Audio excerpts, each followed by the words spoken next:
Assalamualaikum warahmatullahi wabarakatuh, sahabat Sabilur Rosyad. Pada malam hari ini kita akan berbincang-bincang kaitannya dengan budaya. Salah satunya budaya penyebaran Islam di Kabupaten Ciamis ini sangat sekali banyak perjalanan-perjalanan sejarah yang kita belum ketahui. Malam ini saya bersama narasumber kita, Abah Ali. Beliau salah satu sejarawan, budayawan di Kabupaten Ciamis dan Kota Banjar ya. Atau beliau malah se-Jawa Barat kiprahnya. Dan malam ini kita akan mengupas bagaimana penyebaran Islam di Jatinegara ini. Assalamualaikum, Mbah. Assalamualaikum warahmatullahi wabarakatuh. Waalaikumsalam warahmatullahi wabarakatuh. Gimana, Mbah? Sehat, Mbah? Alhamdulillah Pak Mukhlis, ini luar biasa sekali. Iya. Malam ini kita ketemu dan ngobrol tentang sejarah dan budaya perkembangan Islam di Tatar Galuh ini luar biasa. Oke. Mbah, ini ngomong-ngomong gimana, Mbah? Ceritanya Jatinegara ini katanya salah satu bagian dari penyebaran Islam dari Kerajaan Cirebon. Mungkin Abah bisa ceritakan nih. Terima kasih. Jatinegara ini adalah yang dulunya wilayah ini adalah wilayah Raja Desa ya. Raja Desa yang tentunya di sini banyak sekali sejarah yang tersimpan di wilayah ini karena Raja Desa ini tidak jauh dari pusat pemerintahan Kerajaan Galuh yang tepatnya pada masa perkembangan Islam atau pada masa kekuasaan Prabu Siliwangi yang berada di Kawali. Jadi ini wilayah yang mungkin kalau kategorinya zaman sekarang sih tempat ulina para putra-putra raja, para putra-putra menak. Karena di sini tempatnya indah, di sini tempatnya luar biasa sangat asri ya. Betul. Di samping di sini punya komoditas yang luar biasa tentang pertanian juga kan gitu. Jadi di sini tempat yang luar biasa yang dihuni oleh para rama atau sepuh-sepuh yang dalam tatanan Galuh itu para sesepuh-sesepuh yang sudah tidak berkecimpung dalam ketatanegaraan, dia pasti beristirahat dan mengembangkan kehidupan di masa tuanya itu di sini. Itu jauh sebelum Islam, Mbah ya? Jauh tuh sebelum Islam. Oke. Tahun berapa, Mbah? Itu diperkirakan di sini mulai dijadikan tempat itu ya sekitar antara 1200 sampai 1500 atau menjelang 1600 masih dipakai, bahkan sesudah itu juga masih tetap bisa bertahan karena perkembangan Islam sendiri cukup cepat karena kepergian Prabu Jayadewata pindah menjadikan sebuah perpindahan kekuasaan kerajaan dari Galuh ke Pakuan yang nanti lahir Pajajaran itu. Betul. Di sini secara kepemerintahan sudah tidak ada pengendali karena dikendalikan dari wilayah Pakuan Pajajaran atau daerah Bogor tepatnya.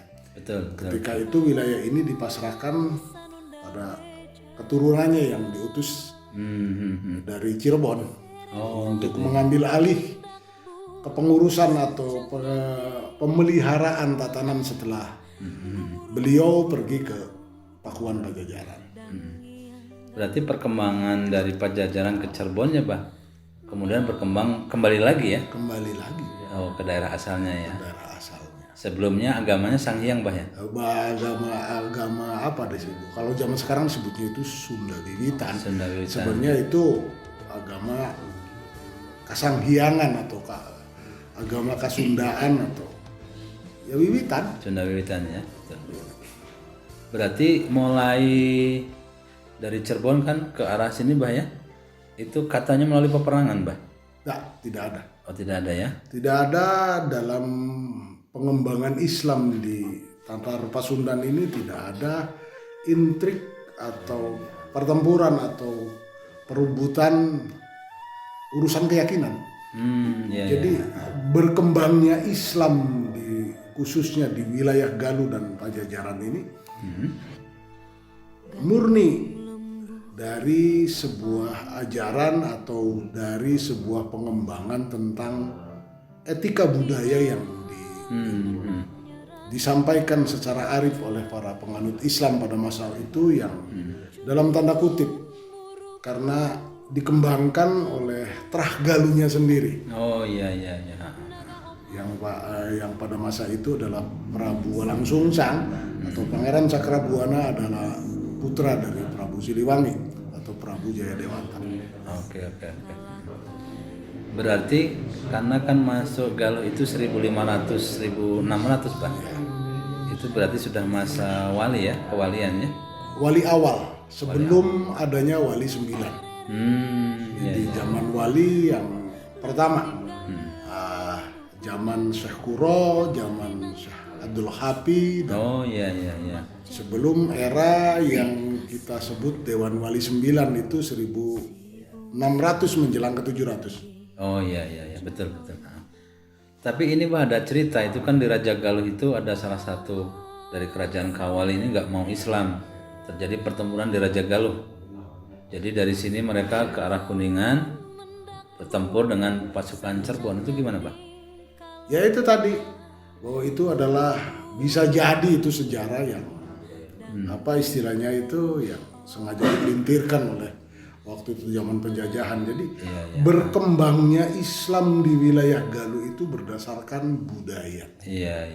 Masuk secara sukarela, masuk karena nilai yang luar biasa yang diajarkan oleh para wali ini dengan satu sistem atau cara yang cukup luar biasa. Seperti ketika kita tadi mau berjalan ke sini, betul. Pak Mukhlis sempat bertanya, ada wali yang ahli dalam angin nggak? Iya betul. Ini menggelitik buat saya karena ada gelar yang luar biasa yang disandang oleh Kanjeng Sinuhun Syarif Hidayatullah Sunan Gunung Jati itu kalau di Cirebon, wilayah perbatasan Kuningan Cirebon, di situ ada situs yang disebutnya itu Eyang Mandi Angin. Oh iya betul. Iya pernah dengar Bah itu Bah. Jadi luar biasa karena dia bisa mengendalikan angin. Angin betul. Karena dalam tanda kutip masyarakat Cirebon, Kuningan dan Indramayu itu dulu kehidupannya itu bertumpu pada pertanian. Pertanian. Maka angin, Mbak, ya? butuh angin untuk mendapatkan hasil yang maksimal. Seperti sampai sekarang dipertahankan oleh Indramayu sebagai lumbung padi. Cirebon, Indramayu juga sebagai penghasil buah terbaik se-Indonesia. Bahkan bisa masuk sampai ke luar negeri. Itu membutuhkan angin karena angin sebagai alat untuk transformasi pernikahan dari putik ke pembuahan itu. Oke Bah, dikaitkan dengan ini isu lokal di Jatinegara Bah ya. Kebetulan pesantren Sabli Rusad ini berdiri di tengah-tengah pusar kerajaan yang waktu zaman dulu ini kata Abah tadi tempat bermain nih. Ada nggak korelasinya ini Bah antara kita yang sudah berdiri sebuah lembaga ini dengan masa lalu Bah? Ada hubungannya karena masuk dalam wilayah Dayah Luhur kalau nggak salah ini tuh ya. Iya betul, desa Dayah Luhur Bah. Desanya Dayah Luhur. Kita harus mengadakan ekspedisi ya. Ya betul. Titiknya harus di mana itu kita harus melakukan satu ekspedisi penelitian. Tapi dengan adanya lembaga atau yayasan yang luar biasa ini, ada titik hubungannya yang kebetulan bukan kebetulan memang mungkin sudah garisan dari Allah. Beliau yang sekarang mengelola juga dari sana ya dari masih saya yakin beliau terah dari Sunan Kalijaga. Sunan Gunung Jati. Sunan Gunung Jati salah Pak. Yang dalam tanda kutip mereka di sini bisa bertahan dan mendirikan sebuah yayasan yang dalam hal ini harus yakin. Iya betul Pak. Ada hubungan erat dengan dulu perjalanan para leluhurnya atau para dalam mengembangkan ajaran Islam di wilayah Galuh ini. Ya betul. Bah, kira-kira kalau yang DNA dari sananya nggak kuat, itu kayaknya nggak kuat juga Bah ya? Nggak bakal kuat, karena mau tidak mau DNA itu mempengaruhi karakter, mempengaruhi fisik, juga mempengaruhi kejiwaan. Ya betul Bah. Oke. Siap. Bah, ada pesan-pesan nggak dengan masyarakat ini ya? Karena selama ini ada kesan apa ya, pesantren itu isunya kan negatif nih Bah. Nah, sementara kita sedang berjuang bahwa masuk pesantren itu keren, masuk pesantren itu hebat, masuk pesantren itu lebih safety. Nah, kira-kira Bah gimana Bah menyikapi perkembangan sekarang Bah? Jadi begini, ternyata setelah kita pelajari dan kita amati, ternyata hasil dari pendidikan pesantren ini menghasilkan kader atau generasi yang luar biasa. Ya. Bahkan bukan mungkin kita bisa buktikan. Kita lihat di atas atau para petinggi atau para pengagung atau para pejabat lebih dominan yang backgroundnya itu adalah pesantren. Bukan berarti jelek pendidikan formal, karena betul. Sekarang sudah ada satu perpaduan di dalam pesantren. Kita juga diajarkan pendidikan formal yang kita mengikuti panduan-panduan dari pemerintah juga kan gitu. Ya, betul. Bahkan mungkin pesantren satu-satunya pendidikan di dunia yang bisa menghasilkan karakter dan khas tersendiri.